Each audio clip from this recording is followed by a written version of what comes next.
Praise the Lord. परमेश्वर का धन्यवाद देते हैं इस खूबसूरत समय के लिए कि उसने दिया कि हम सब मिल करके परमेश्वर की एक बार फिर से आज की सुबह उसके नाम को धन्य कह सके संडे मन्ना यूट्यूब चैनल के द्वारा और परमेश्वर को महिमान्वित कर सके। आइए हम एक छोटी सी प्रार्थना करेंगे और परमेश्वर के हाथ में अपने आप को, अपने दिलों को, अपने मन को परमेश्वर के हाथों में सौंपेंगे। Thank you Jesus. प्यारे खुदावन, धन्यवाद देते हैं प्रभु जी हर एक आशीष के लिए। प्रभु धन्यवाद देते हैं आज की एक खूबसूरत सुबह आपने हमको दिखाई और इस योग्य बनाया प्रभु कि तेरे वचन से पढ़ सके, सुन सके और तुझे ग्रहण कर सके। यीशु के मीठे मुबारक नाम से मांगते हैं, आमीन। मैं Aradhana Chaudhary, assembly of believers church Vikas Nagar कलीसिया की ओर से आप सभी को जय मसीह करती हूँ। वचन के बारे में जब हम पढ़ते हैं, वचन में बहुत सारी बातें हैं जो हमें अच्छी शिक्षा देती हैं, अच्छी बातें बताती हैं। तो आगे आने वाले 10 मिनट अपने मनों को तैयार रखें कि आपको जो भी कलाम बताता है, कलाम सिखाता है, मैं नहीं, कलाम जो मेरे ज़रिए से आपसे बात करे उसे आप ग्रहण करने वाला मन रखें। परमेश्वर आपको आशीष दे और आप इसको ग्रहण करने वाले हो सकें। तो जब हम आज के ज़माने में देख रहे हैं और बहुत सारी ऐसी चीज़ें हमें दिखाई दे रही हैं कि बहुत सारा नेगेटिव इस टाइम पे सिचुएशन चल रहा है। I am not talking about the pandemic, but one thing that really came to my heart and I really wanted to talk to you about is कि हमारे घरों में हमें शिक्षा जो दी जाती है, क्या उन पे अमल भी होता है? क्या जो दुनिया में हो रहा है, आई एम टॉकिंग अबाउट जो भी केसेस हो रहे हैं। अभी हमने देखा कि बहुत सारे, अभी पिछले दिनों में न्यूज़ में हमने देखा कि बहुत लड़कियों के साथ में, बच्चों के साथ में, छोटे छोटे बच्चियों के साथ में बहुत सारे गलत काम हुए। क्या ये उनके परिवारों की शिक्षा है? और क्या ऐसा है जो उनको प्रेरित करता है कि वो इतना गलत काम करें? तो मैं आपके साथ में वचन में से कुछ ऐसी बातें बांटना चाहती हूँ जिससे कि आपको पता चलेगा कि कलाम इस बारे में क्या कहता है। तो आगे आने वाले 4 संडे हम कुछ चीज़ों के बारे में कि किस तरह से हमारा चाल चलन होना चाहिए उस विषय में हम बात करेंगे। और ये सिर्फ पुरुषों के लिए नहीं है, बल्कि हम 4 संडे में ब्रेक करके अपने पॉइंट्स को मैं रखना चाहूँगी आपके साथ और चाहूँगी कि आप समझें कि एक स्त्री के लिए, एक पुरुष के लिए, एक बच्चे के लिए, एक बुज़ुर्ग के लिए क्या कलाम बताता है। आज हम शुरुआत करेंगे इसी बात से कि हम जब इस तरह की खबरों को सुनते हैं तो उसका क्या असर होता है हमारे दिल पे, हमारे दिमाग पे। हम आपस में जो बातें करते हैं, हम उनसे क्या बातें करते हैं। हम सिर्फ ये बोलते हैं कि जिस घर में ये हादसा हुआ या फिर जिसने किया उसने गलत किया या उसके घर की शिक्षा ये थी या उसको सज़ा मिलनी चाहिए। क्या हम सिर्फ इतनी बात करके रुक जाते हैं? वचन हमको बताता है कि हमें विमेन को रिस्पेक्ट करना है। We have to respect the women and as we say charity begins at home. तो आज हम क्या अपने घर के अंदर अपनी महिलाओं के साथ हमारा व्यवहार कैसा है? क्या हम अपनी माँ से, अपनी बेटी से, अपने घर में बहुओं से, अपनी सास से हमारे रिश्ते कैसे हैं?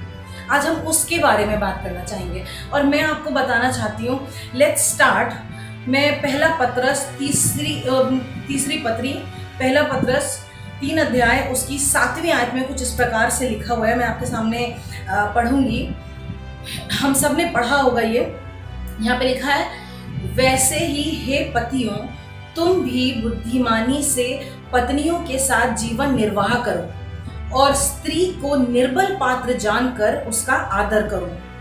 आगे ये लिखा हुआ है इसके कि ये समझकर कि हम दोनों जीवन के वरदान के वारिस हैं। और जब मैं इसका ट्रांसलेशन पढ़ती हूँ नीचे, तो वरदान वर्ड का जो ट्रांसलेशन है वो लिखा है अनुग्रह, परमेश्वर का अनुग्रह जो कि जिसके हम वारिस हैं और जिससे तुम्हारी प्रार्थनाएं रुक ना जाए। तो क्या हम अपनी पत्नियों के साथ एक निर्बल पात्र जान के उनको रिस्पेक्ट करते हैं, उनकी हेल्प करते हैं, उनको घर के कामों में असिस्ट करते हैं? क्या हम उनको संभालते हैं? या हम जो बहुत ताकतवर बनते हैं आज कि हम मर्द हैं, हम अपने आप को बहुत स्ट्रॉन्ग समझते हैं, एक सॉस की बोतल भी खुद से नहीं खोलते और अपनी वाइफ को कहते हैं खोल के दो?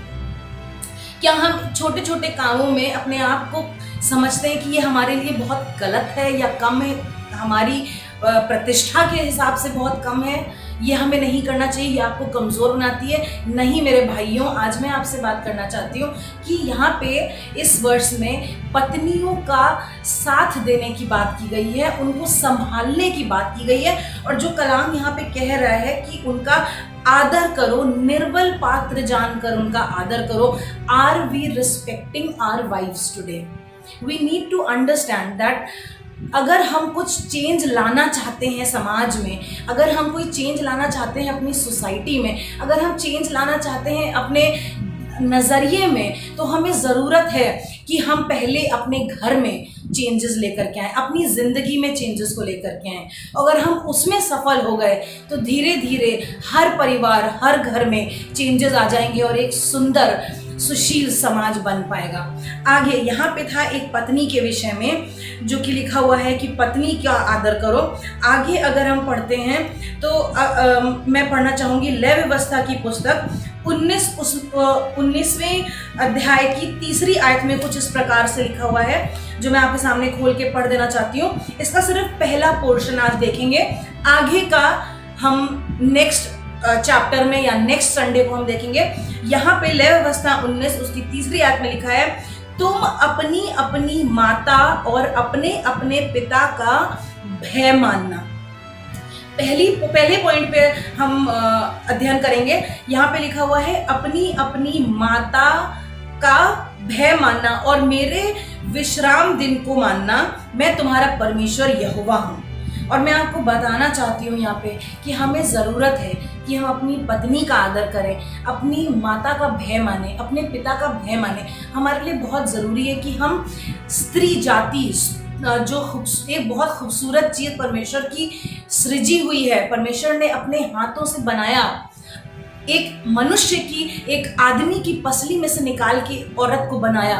वो निर्बल है, वो कमज़ोर है, क्योंकि वो एक आदमी की पसली से निकली हुई है। लेकिन हम उसे कमज़ोर ना समझें, हम चाहें तो अपने बल से उसे शक्तिशाली बना सकते हैं। हमें ज़रूरत है आज कि अपने आप को ये समझाएं, अपने मनों को ये समझाएं कि स्त्री के समाज में किसी से कम नहीं है। हमारे मुकाबले, हमारे बराबर जो पुरुष प्रधान विचारों के लोग हैं, वो इस बात को समझें कि हम जो है कलीसिया कलाम के हिसाब से, अगर हम सिर्फ खुदा के वचन के हिसाब से चलें तो भी मेरे भाइयों यहाँ पे लिखा हुआ है कि हमें अपनी माताओं का भय मानना है, अपनी पत्नी का आदर करना है, उसका ख्याल रखना है, उसको इज्जत देनी है। और आगे मैं एक वर्ष और आपके सामने पढ़वाना चाहती हूँ, समय कम होने की वजह से। नीति वचन की पुस्तक, अगर 31वां चैप्टर आप उसका पढ़ेंगे 10वीं आयत से आगे, तो बहुत सारी ऐसी बातें लिखी हुई हैं जहाँ पे लिखा है कि एक आदर्श पत्नी कैसी होनी चाहिए, उसका पति उसके लिए घमंड महसूस करता है और वो उस पर भरोसा करता है और वो उस पर विश्वास करता है और वो घर के लिए कितना काम करती है, वो रात रात भर जग के जो है अगले दिन के लिए तैयारी करती है, वो घर में ऊन से चीज़ें सिलती है, वो तकिए बनाती है, वो ये उसके बहुत सारे चीज़ें लिखी हुई हैं जो वो करती है आपके लिए। हमें ज़रूरत है कि हम आज अपनी स्त्रियों का अनादर ना करें, बल्कि उनकी उस मेहनत के लिए उनका रिस्पेक्ट करें, उनको धन्यवाद दें, उनको कभी कभी अप्रिशिएट कर दें, कभी कभी अप्रिशिएट कर दें। और इसकी 28वीं आयत में पढ़ना चाहती हूँ, नीति वचन 31 उसकी 28वीं आयत में लिखा हुआ है, उसके पुत्र उठ उठ कर उसको धन्य कहते हैं, उसका पति भी उठकर उसकी ऐसी प्रशंसा करता है। और मैं आपको बताना चाहती हूँ यहाँ पे जो बात मुझे अच्छी लगी वो ये कि बेटों अपनी माताओं का आदर करो, उसकी प्रशंसा करो, छोटी छोटी बातों पे उसको थैंक यू बोल दो। That is all she wants in return of what ever she does for you.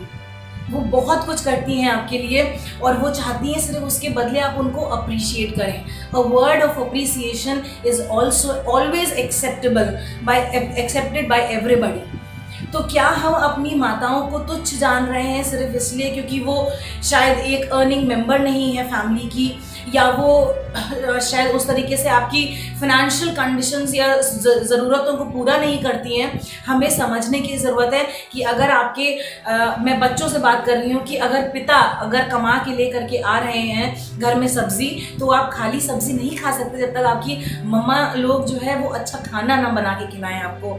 इसलिए आपको उनको अप्रिशिएट करने की ज़रूरत है। Husbands, I want to talk to you, elder people, I want to talk to you. Respect your wives, respect the women in your house, whosoever is doing whatever for you. Just appreciate your lady, appreciate the person who is doing everything for you.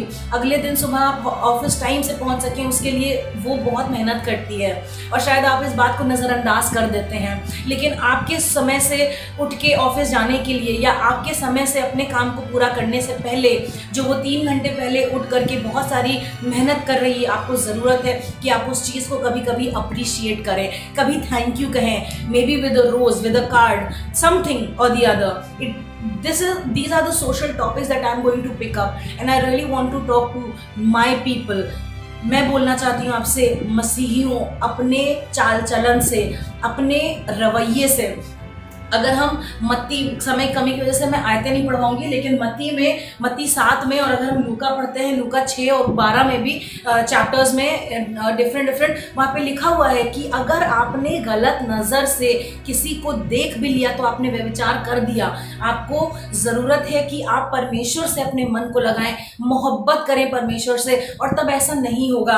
Appreciate your lady and you will have respect and you will give respect and take respect. और हमें बहुत ज़्यादा ज़रूरत है आज इस बात को समझने की, इस टाइम में जो कि ये बहुत गंदा टाइम, बहुत ख़राब टाइम चल रहा है, हमें ज़रूरत है कि हम अपने आप को शिक्षित करें। किसी और को नसीहत देने की ज़रूरत नहीं है, अपने आप को शिक्षित करें और वचन से शिक्षित करें अपने आप को, और समझें we have to love our mothers, we have to respect our wifes, we have to respect the lady in the house who is taking care of the entire house, keeping it beautifully clean for you, all hygienic, और हर चीज़ का ख्याल रखती है, आपके खाने से लेके सोने तक का हर चीज़ का उसको रूटीन याद होता है, टाइम टेबल क्या है आपका, उसको धन्यवाद देने की ज़रूरत है, क्योंकि मैं नहीं कलाम ऐसा कह रहा है। आगे इसमें हम नेक्स्ट जब सुनेंगे नेक्स्ट संडे को, तो फिर हम जानेंगे इस बारे में कि हमें अपने पिता को आदर देना है, उसके बाद अपने बच्चों से हमारा रिश्ता कैसा होना चाहिए। लेकिन आज हमें ज़रूरत है कि हम अपने चाल चलन को, अपने बात करने से, अपने हर तरीके से अपनी पत्नी का, अपने माताओं का आदर करें, सम्मान करें और उनको रिस्पेक्ट दें। और जब हम ऐसा करेंगे तो अपने आप ही हमारा वो जो एक कंसेंट, हमारा जो दिमाग है वो अपने आप इस तरीके से रिस्पॉन्ड करेगा that I respect my wife and we will stop disrespecting any other women and do anything evil to them. तो आज हमने सिर्फ यही चीज़ समझा कि मैं नहीं, कलाम इस बारे में आपसे बात करना चाहता है, आपको बताना चाहता है कि हमें आज ज़रूरत है कि हम परमेश्वर के कलाम को सुनकर, पढ़कर भूल ना जाएं, बल्कि अपनी पत्नियों से, अपने घर की स्त्रियों से जो हमारे लिए मेहनत करती हैं, चाहे वो हमारी बेटी हो, चाहे वो हमारी बहू हो, चाहे वो हमारे घर का कोई एल्डर फैमिली मेम्बर हो, जो भी हमारे लिए कर रहा है उसके लिए we have to be grateful to God, we have to grateful to that person and always thank them. Wonderful food you made, beautifully you decorated the house, if you do that you will start loving God. और हम परमेश्वर के और करीब आ जाएंगे। और कलाम बताता है कि मैं तुम्हें आशीष दूंगा। आइए छोटी सी प्रार्थना और करेंगे और धन्यवाद देंगे परमेश्वर को, और सब कुछ परमेश्वर के हाथों में सौंप देंगे। Thank you Jesus. प्रभु इस वचन से गोविंद प्रभु तू बहुतों से बात कर, और मैं चाहती हूँ प्रभु जी कि ये बहुतों के हृदय को छूने वाला हो सके। हम अपने आप को जांचें, लोगों की नज़र में, अपनी नज़र में तो हम सब बहुत धर्मी होते हैं, लेकिन हमारा मन जानता है कि प्रभु तो हमें इतना साफ कर दे कि जब हम अपने आप को आईने में देखें तो हम कहें yes I am not the culprit, yes I did not sin against my wife, yes I did not sin against my daughter, I did not sin against my mother. और परमेश्वर हम कहने वाले हो सके अपने आप से कि मैंने किसी पराई स्त्री की तरफ बुरी नज़र से नहीं देखा। वंदे प्रभु हमें उस नज़र से बचा, हमें उस गुनाह से बचा। और वंदे प्रभु हमें से हर एक को आप आशीष दें और अपने अनुग्रह में छिपा के चले। यीशु के मीठे मुबारक नाम से मांगते हैं, आमीन। God bless you.